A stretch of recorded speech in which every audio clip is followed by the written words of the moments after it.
Restaurant manager dragged shy waitress to bathroom. Unaware 100 hellsangels. Was standing nearby. She was the quiet type. The kind who whispered apologies even when she'd done nothing wrong. But when her manager's hand closed around her arm that night, dragging her toward the bathroom hallway, every head in the bar turned. None of them knew who was sitting in booth 7. Emma Collins had worked at the Iron Barrel for 7 months. A biker-themed restaurant on the edge of town. It was the kind of place where Harley engines hummed outside like background music, and laughter came with the smell of beer and barbecue. She was 21, soft-spoken, and too kind for the world she'd stumbled into. Her co-workers called her Mouse, half affectionately, half mockingly. She never argued. She just smiled that nervous little smile, tucked a stray hair behind her ear, and got back to work. Emma lived alone in a small apartment above a laundromat. Every morning she read the same note taped on her fridge, written in her late mother's handwriting. Do good, even when no one's watching. It was the only thing that got her through the noise of this world. Her manager, Donovan, was the opposite. Loud, heavy, and mean. He was the kind of man who leaned too close, laughed too hard, and used sweetheart like it was a curse word. Everyone knew he skimmed tips and pocketed cash from the register, but no one said a word. Not if they wanted their hours next week. That Friday night was chaos. A wedding party had come through, filling the restaurant with toasts and laughter. Rick barked orders while Emma tried to keep up, balancing 3 plates on trembling hands. When she turned in a payment from one of the guests, something didn't add up. The receipt showed a $200 service charge that hadn't been approved. Her heart began to pound. It wasn't the first time she'd seen that trick. Emma looked toward Rick. He was watching her, waiting to see if she'd notice. For the first time in her life, she didn't look away. She waited until the customer left, then quietly approached Rick at the counter. Rick, she said softly, holding out the receipt. This charge, it's not right. He didn't even look up. It's fine, Mouse, go clean table 6. But he didn't agree to this, she said again, a little louder. The music in the restaurant was loud enough that no one else heard her. The jukebox played an old Lynyrd Skynyrd song, and somewhere in the corner a man in a black leather vest with a silver skull ring glanced up briefly. Rick leaned forward, his voice a low growl. You questioning me now? Emma's throat tightened. It's stealing. The word slipped out before she could stop it. She wished she could take it back, but it was too late. Rick's face changed. What did you just say to me? I didn't mean... Come with me, he snapped, grabbing her wrist. Her tray hit the floor, silverware clattering against tile. A few customers looked up, but Rick forced a smile, pretending it was nothing. He started dragging her toward the hallway that led to the staff restroom and storage area, the only part of the building with no security cameras. Emma stumbled, her eyes wide with fear. Rick, please, quiet, he hissed. You don't accuse me in front of customers, you understand? You think you're better than the rest of us? Her voice trembled. You can't just... That's when the bar door creaked open. The low rumble of motorcycles had faded minutes ago, but now the sound of heavy boots echoed against the floor.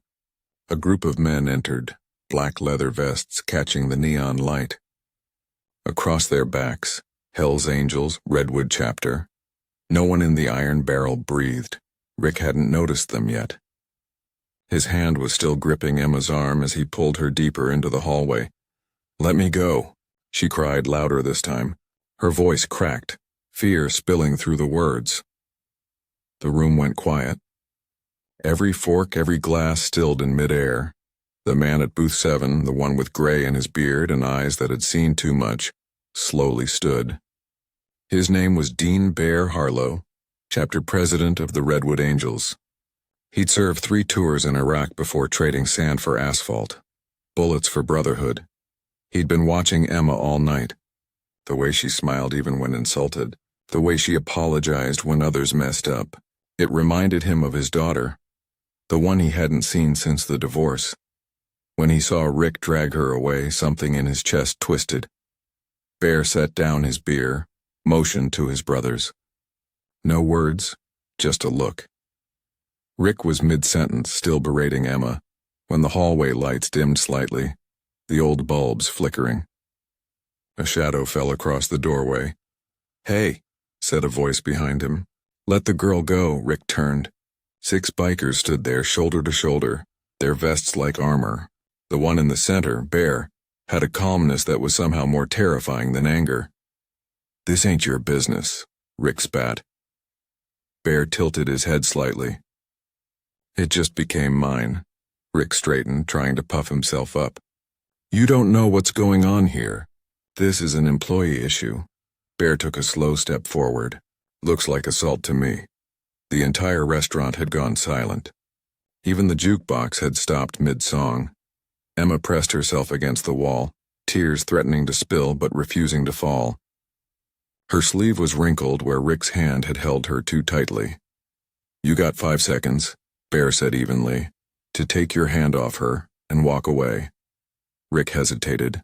His eyes darted around, searching for backup, authority, anything. But his own staff wouldn't meet his gaze. "I said walk away."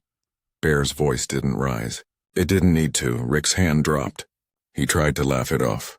"You bikers think you can just walk in here and play hero?" Bear smiled, but there was no warmth in it. "No, we don't play." Behind him, one of the angels moved closer, whispering something to the others. They knew Rick's type. Men who preyed on those too afraid to fight back. Men who thought kindness was weakness. Emma's knees wobbled. She didn't know whether to thank them or run. Rick turned on her one last time, his voice sharp. "You're done here, fired. Get your stuff." Before Bear could say anything, she grabbed her apron, trembling, and ran out the back door, into the cold night. Her breath shaking in the air. Bear watched her go. Then he looked at Rick. "Wrong move," he said quietly. Because what Rick didn't know was that the angels didn't forget faces, especially ones that hurt people who couldn't fight back. Emma's feet pounded the pavement as she ran. The cold air burned her lungs, but she didn't stop until the neon sign of the Iron Barrel disappeared behind her. She ducked into an alley, her hands trembling as she slid down the brick wall. Tears finally came, hot, silent, unstoppable. She pressed her palms over her face and whispered, "Why did I say anything?" Her mind replayed every second, the receipt, Rick's grip, those men in leather vests staring through the dim light. She didn't even know their names, but for a moment she'd felt safe. Seen. She stayed there for almost an hour before walking home. Her apartment felt smaller that night. The fridge hummed louder, her mother's note on the door heavier. Meanwhile, at the Iron Barrel, Bear and his brothers sat quietly at their booth. None of them touched their food. The bar staff avoided eye contact and Rick disappeared into his office. One of the bikers leaned forward. "She okay?" Bear didn't answer right away. He stared at the hallway where Rick had dragged Emma moments earlier, the sound of her shoes scraping the floor echoing in his head. "She reminds me of Jess," he said finally, his voice low. "My kid, same age when I left." No one said anything. They all knew what that meant. Bear's hand tightened around his beer glass until his knuckles turned white. "We're not letting that slide." The men nodded in unison, not out of rage but out of principle. They'd done enough wrong in their lives to recognize when something right needed to be done. The next morning, Emma woke up to a pounding headache. Her phone buzzed with messages from coworkers, half gossip, half concern. "You okay? Rick's been acting weird. He told everyone you quit." Emma closed her phone and stared out the window. The world outside looked the same, but something inside her had shifted. She'd stood up for what was right and lost everything. She went to the diner across the street for coffee. The waitress there, a woman in her 50s with kind eyes, took one look at her and said, "Rough night?" Emma nodded. The woman smiled softly. "Then it's a morning for courage." She slid a cup toward her. On the rim, written in marker, were 3 words, "Don't stop fighting." Emma didn't know why, but that small gesture broke her. Tears rolled down again, silent and embarrassed as the waitress patted her hand. Across town, Bear parked his Harley outside the same diner. He didn't plan it, just ended up there. When he walked in, he spotted her instantly. He paused. She looked so fragile sitting alone, holding a chipped coffee cup like it was the only thing keeping her steady. When their eyes met, she froze. Then recognition flickered. "You were at the restaurant," she said quietly. Bear nodded. "Yeah, you okay, sweetheart?" She nodded again but didn't trust her voice. "Didn't look that way last night," he said. "Mind if I sit?" They sat in silence for a long time. Bear didn't rush her. He just stirred his coffee, his leather vest creaking softly when he moved. Finally, Emma spoke. "I shouldn't have said anything. I lost my job." Bear looked up. "You didn't lose it. You walked away from something dirty. That's not losing." She blinked, unsure how to respond. No one had ever said something like that to her before. He reached into his jacket and placed a folded napkin on the table. On it was written a phone number and the words, "If you ever need help." She hesitated. "Why are you helping me?" Bear's jaw tightened. "Because too many people looked the other way when they shouldn't have. I ain't one of them anymore." Emma looked down at the napkin, her fingers tracing the ink. "Thank you." He nodded once and stood to leave. But before walking out, he said something that stuck with her for days. "People like him count on fear. People like you remind them it still costs something." When he left, the bell above the diner door jingled and Emma realized she'd stopped shaking. For the first time in a long time, she didn't feel small. 2 nights later, the iron barrel was half empty. Rick paced behind the bar, drinking from a bottle he wasn't supposed to touch. His hands shook. Word had spread fast, meaning that the angels were back in town asking questions. At 10 p.m. the door opened. Bear walked in with his brothers, not in a rush, not loud. Just quiet, deliberate steps that made every head turn. Rick froze. "You can't be here," he said, voice cracking slightly. Bear stopped a few feet away. "You remember that girl?" Rick swallowed hard. "She's gone, quit, what's it to you?" Bear leaned on the counter, calm but sharp. "You humiliated her. Put your hands on her. Stole from your customers." Rick laughed nervously. "You don't know what you're talking about." One of the angels placed a small voice recorder on the bar. Click. Rick's own voice filled the room. "You don't accuse me in front of customers, you understand?" Someone had been recording that night. Rick's face went pale. Bear leaned closer, his voice low but cold. "You're done here. You can walk out and never touch another waitress again. Or you can wait till every customer in town hears what you really are." Rick looked around. No one came to defend him. He muttered something, grabbed his coat and left. The door slammed behind him. The angels stayed for a while, ordered coffee instead of beer. They tipped big, the kind that changes a server's week. And when they left, they told the owner, "Hire her back, or we take our business elsewhere." That was the night. The Iron Barrel became a place where no one messed with the waitstaff again. Emma didn't go back to the Iron Barrel for days. Her stomach twisted every time she walked past the street corner where the sign flickered. But one morning, a note slid under her apartment door. It was written on the back of a diner receipt. "He's gone. The place is clean. Come back when you're ready." For a long time, she just stared at the handwriting. Then she folded the note neatly and placed it next to her mother's on the fridge. That afternoon she returned, nervous, trembling. The new manager, a middle-aged woman named Trish, greeted her with open arms. "Bear said you were one of the good ones," she told her. "We could use more like you." The restaurant felt different now, quieter, safer, the kind of place where people didn't flinch when someone raised their voice. Emma worked her shift in silence. But when she looked up and saw Bear sitting at his usual booth, no beer this time, just coffee, she smiled. He nodded once, that quiet acknowledgement only people who've been through hell can give. For the first time, Emma felt something she hadn't in a long while.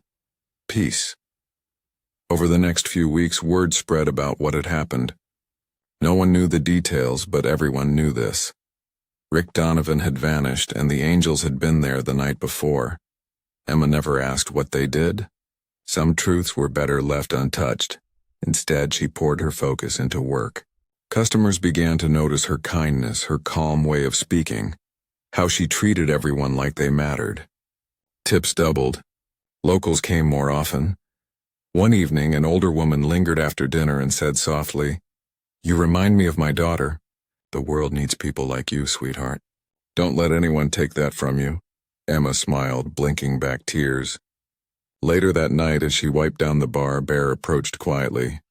"You're doing good," he said. "Thanks," she murmured. "I think I'm finally learning not to be afraid." He studied her for a moment. "Fear ain't weakness, kid. It's just proof you care about something worth protecting." She didn't know why, but that line stuck with her. Because for once, she wasn't surviving. She was living. Just when things felt settled, Rick's ghost came back to haunt her. One night, as Emma closed the restaurant, her phone buzzed with a message from an unknown number. "You think you're safe?" "You ruined me." Her chest tightened. Her hands shook. The alley outside the back door suddenly felt too dark, too quiet. Before she could react, a motorcycle engine roared to life down the street. The headlight beam cut through the shadows. Bear's bike. He pulled up beside her, helmet still on. "You good?" She showed him the text, trying to hide her fear. Bear took the phone, read it, and nodded once. "We'll handle it." The next day, the police found Rick's car abandoned outside town. He'd skipped bail on an unrelated fraud case. That was the last anyone ever heard of him. When Emma told Bear she was sorry for the trouble, he just smiled faintly. "You didn't cause trouble, sweetheart. You showed people what right looks like." That's rare. Weeks later, Bear invited her to the club's charity event, a ride to raise money for veterans' families. She almost said no. The idea of standing in a sea of leather vests and roaring engines terrified her. But she went. When she arrived, every biker turned to look, not out of judgment, but respect. Someone handed her a vest. It wasn't patched like theirs, but across the back it read, "Honor Guest, Iron Barrel Angel." Tears filled her eyes. Bear handed her a helmet. "You ride with me today." She climbed onto the back of his Harley, her hands gripping the leather of his jacket. As the engines thundered to life, the noise filled her chest, not as fear, but as strength. The road stretched ahead, sunlight glinting off chrome and steel. For the first time, Emma didn't feel small. She felt free. When they stopped on a ridge overlooking the valley, Bear turned slightly and said, "Your mom would be proud." Emma didn't answer. She couldn't. The wind carried her tears away before they could fall. She looked out at the horizon and smiled. A month passed before Emma found the courage to visit the cemetery where her mother was buried. The morning was gray, a soft drizzle turning the dirt to mud. She brought a single white daisy and that same folded diner note from Bear, the one she'd kept on the fridge. Kneeling beside the headstone, she whispered, "You were right, Mom. Doing good isn't easy, but it's worth it." The rain washed down her cheeks, mixing with tears she didn't bother to hide. As she stood to leave, she noticed a small envelope tucked between the flowers someone had already left there. It was unmarked except for one line. "For the girl who didn't stay silent." Inside was a short letter. "We don't always get to change the world, but sometimes we change a moment, and that's enough. Keep doing good. The road's watching. The angels." Emma smiled through the tears. She didn't know how they found this place, but somehow it didn't surprise her. They saw everything. She pressed the note to her chest and whispered, "Thank you." By spring, the Iron Barrel had transformed completely. New lighting, new music, and a framed photo near the bar. A group of bikers standing beside Emma, smiling awkwardly under a banner that read, "Ride for Respect." Locals still told the story of that night, how a waitress had been dragged toward the back hallway, and how everything changed when the Hells Angels stood up for her. Emma didn't like to talk about it much. She didn't see herself as brave. She just kept showing up, working hard, making sure every customer was treated with honesty. One evening, Bear stopped by before a ride. "You still got that note on your fridge?" he asked, sipping his coffee. "Both of them," she said, smiling. "Mom's." "And yours," he chuckled. "Then you're doing just fine."